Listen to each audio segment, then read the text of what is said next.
Liquid state of matter में third property हमें पढ़नी है, दो पहले पढ़ चुके हैं। सबसे पहली हमने पढ़ी थी वेपर प्रेशर, फिर हमने पढ़े थे सरफेस टेंशन, नाउ विस्कोसिटी। सबसे पहले जान लेते हैं विस्कोसिटी क्या होता है। तो क्या है viscosity? It refers to the measure of resistance to the flow which arises due to the internal friction between layers of fluids as they slip past one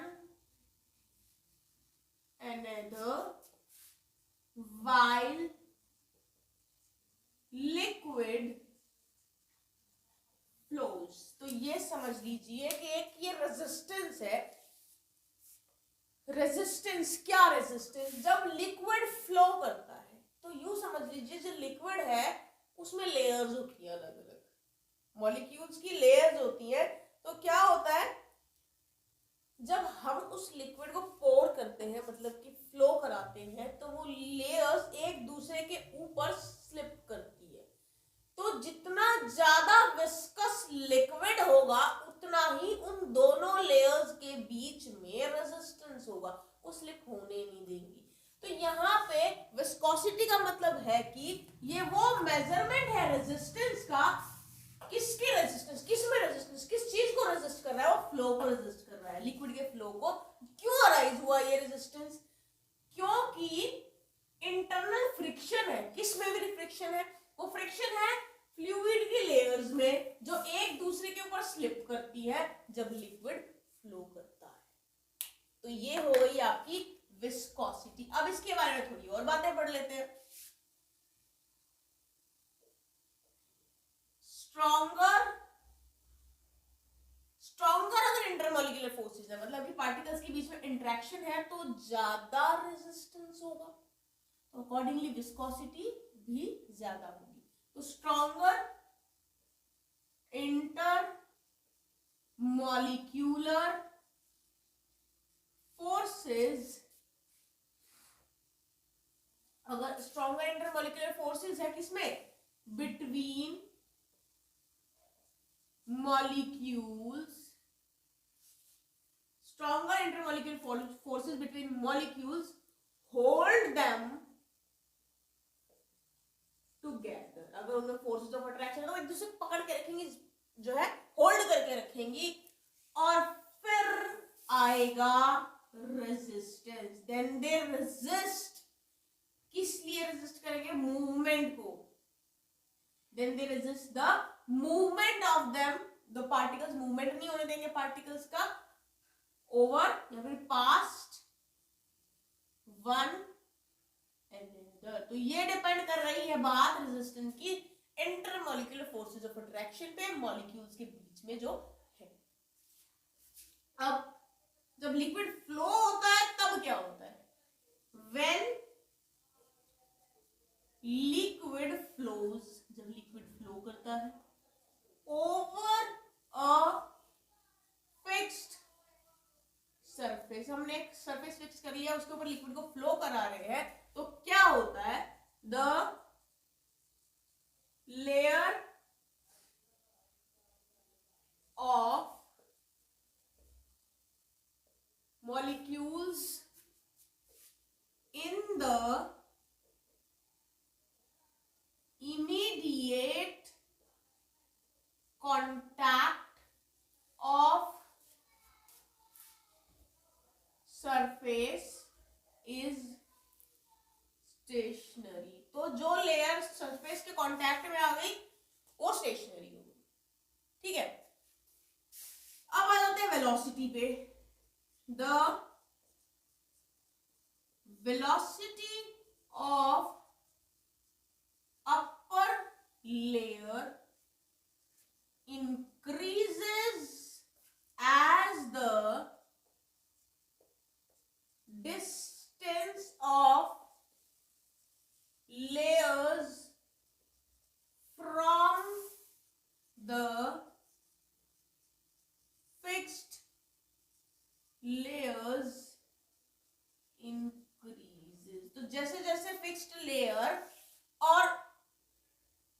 दूसरी लेयर्स है उनके बीच का डिस्टेंस बढ़ेगा, मतलब जितना ज्यादा डिस्टेंस होगा फिक्स्ड लेयर और लिक्विड की जो लेयर्स हम पोर करने वाले हैं उनके बीच में, उतना ही ज्यादा उसमें वेलोसिटी आएगी। देखा होगा पर पानी को जब ऊंचे हाइट से जब फ्लो कराते तो वेलोसिटी ज्यादा होती है, लेकिन अगर फिक्स्ड लेयर के पास से फ्लो कराओगे तो हाइट कम होगी, हाइट कम होगी तो उसकी जो वेलोसिटी है वो भी कम होगी। तो ये आपने चीज देखी होगी, तो मैं उसी चीज की बात कर रही हूँ। जब वेलोसिटी ऊपर वाली लेयर्स की इंक्रीज होती है उन लेयर्स के कंपैरेटिवली जो लेयर सरफेस के कांटेक्ट में आके स्टेशनरी हो गई है तो वेलोसिटी बढ़ जाती है। तो यहाँ पे हमने वेलोसिटी की बात कर ली है, डिस्टेंस बढ़ने से वेलोसिटी बढ़ रही है। तो अब आगे बात करते हैं, ये जो फ्लो है इस तरह का, this type of flow in which there is regular gradation हो रही है, रेगुलर चेंज हो रहा है वेलोसिटी में, इसको हम एक पर्टिकुलर टर्म देते हैं। तो ये जो फ्लो है जिसमें रेगुलर ग्रेडेशन हो रहा है वेलोसिटी का, कब? इन passing from one layer to the next is called, क्या नाम है उस पर्टिकुलर फ्लो का? लेमिनार फ्लो हम इसको बोलते हैं। जब एक लेयर से दूसरी लेयर पे जब हम जाते हैं लिक्विड की तो वेलोसिटी बदल जाती है, उस को हम बोलते हैं लेमिनार फ्लो। अब इसके बारे में और पढ़ते हैं।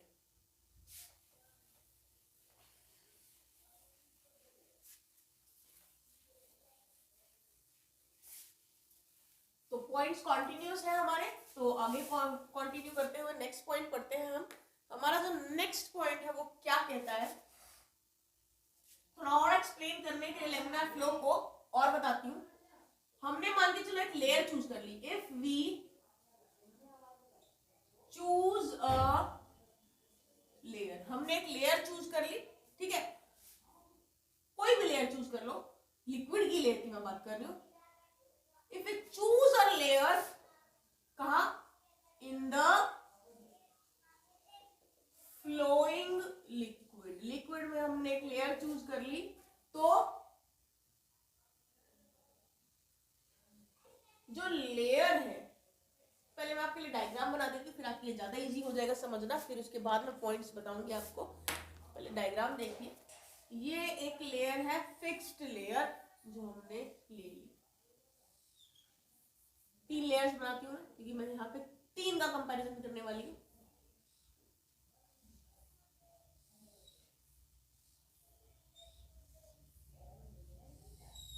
ठीक है, 3 का कंपैरिजन करेंगे हम। यहाँ पर लेयर्स के बीच का जो डिस्टेंस है वो हमने रखा है dz, मान लिया है कि वो dz डिस्टेंस है लेयर्स का। ऐसे ही इन 2 लेयर्स के बीच का डिस्टेंस भी dz है, राइट। जो एरिया ऑफ क्रॉस सेक्शन है एक लेयर का वो a है, इसका भी।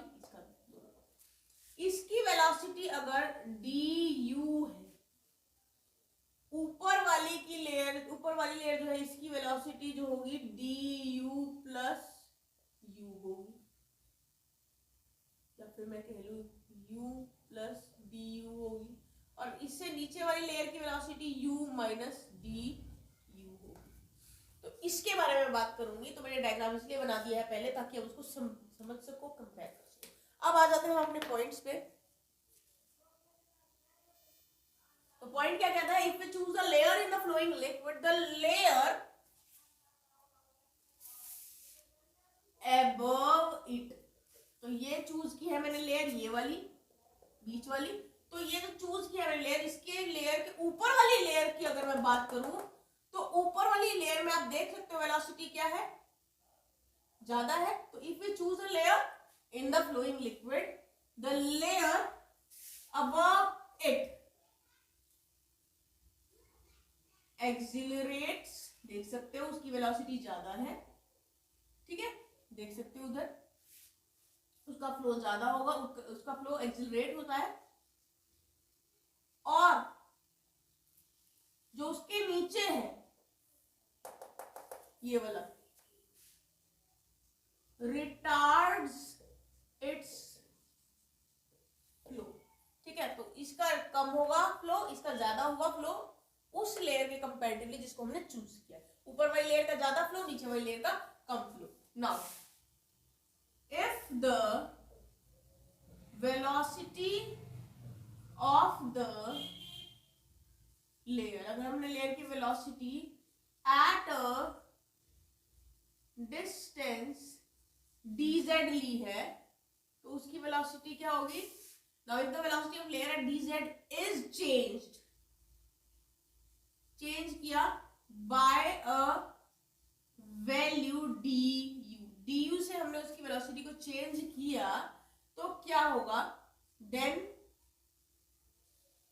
Velocity gradient is given by, तब हम वेलोसिटी ग्रेडियंट को कैसे शो करेंगे? Then velocity gradient is given by du upon dz, ये हमने वेलोसिटी ग्रेडियंट को शो कर दिया। अब आ जाते हैं आगे। A force is required to maintain the flow of layers। अगर हमें लेयर्स का फ्लो मेंटेन रखना है तो हमें फोर्स भी अप्लाई करना पड़ेगा। तो ये जो फोर्स है, this force is proportional to the area of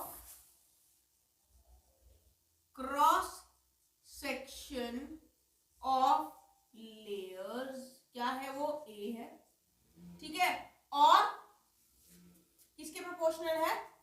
velocity gradient के भी प्रोपोर्शनल है वो फोर्स जो हमें लगाना पड़ेगा लिक्विड के फ्लो को मेंटेन रखने के लिए। तो उस हिसाब से हम कह सकते हैं कि जो फोर्स है वो डायरेक्टली प्रोपोर्शनल है एरिया ऑफ क्रॉस सेक्शन के लेयर्स के, और ये फोर्स डायरेक्टली प्रोपोर्शनल है वेलोसिटी ग्रेडियंट के। तो ये फोर्स डायरेक्टली प्रोपोर्शनल है a into du bye dz के, and accordingly F is equal to eta a du bye dz। और यहां पर ईटा क्या है? ये है coefficient of viscosity, right? I think this much is clear to you. इसके बाद थोड़ा और पढ़ते हैं।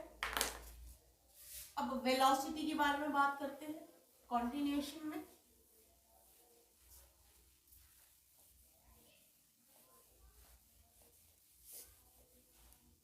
तो देखिए, मैंने आपको अभी क्या बताया था? मैंने आपको बताया था कि F is equal to eta velocity coefficient of viscosity a du upon dz, ये बताया था। अकॉर्डिंगली मैं कह सकती हूँ कि viscosity is equal to force when viscosity is equal to force, this one, कब? when velocity gradient, क्या है velocity gradient? du अपॉन में dz है, is unity। जब velocity gradient unity है and area of cross section A जो है, जो एरिया ऑफ क्रॉस सेक्शन है वो भी यूनिटी है, तब ऐसा होगा। मतलब ये भी 1 और ये भी 1, तब F इज इक्वल टू ईटा आ जाएगा, मतलब फोर्स, विस्कोसिटी जो कि फोर्स है वो इक्वल आ जाएगा आपके, जो है दोनों इक्वल आ जाएंगे, एफ और ईटा दोनों, ठीक है, अगर ये दोनों यूनिटी है तो, राइट। तो यहाँ पे जो ईटा है वो है कोफिशिएंट ऑफ विस्कोसिटी तो है, it is a measure of viscosity, viscosity का मेजरमेंट करता है। इसकी एसआई यूनिट्स क्या है, ईटा की एसआई यूनिट्स देखिए, वो है न्यूटन सेकंड पर मीटर स्क्वायर, जो कि इक्वल है पास्कल सेकंड के, जो कि इक्वल है 1 किलोग्राम पर मीटर पर सेकंड। फिर सीजीएस यूनिट्स क्या है इसकी, पॉइज है, that is equal to 1 gram per centimeter per second, that is equal to 10 raised to the power minus 1 kg per meter per second के, ये इसकी यूनिट्स हो गई। अब थोड़ी सी और बात बताती हूँ मैं आपको, कुछ प्रॉपर्टीज देख लीजिए। ग्रेटर द विस्कोसिटी, जितनी ज्यादा विस्कोसिटी होगी, मोर स्लोली लिक्विड फ्लो, उतना ही स्लोली लिक्विड फ्लो करेगा।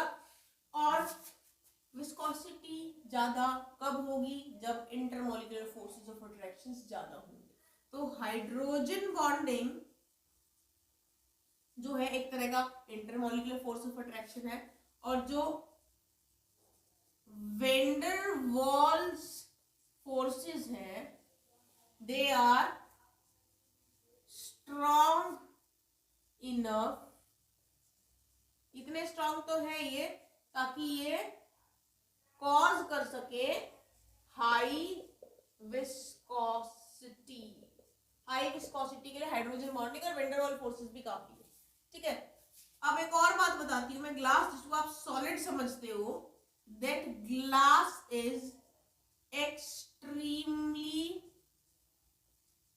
विस्कस लिक्विड, वो बहुत ही विस्कस लिक्विड है। इतना viscous liquid you consider it as a solid, ठीक है। ग्लास क्या है, एक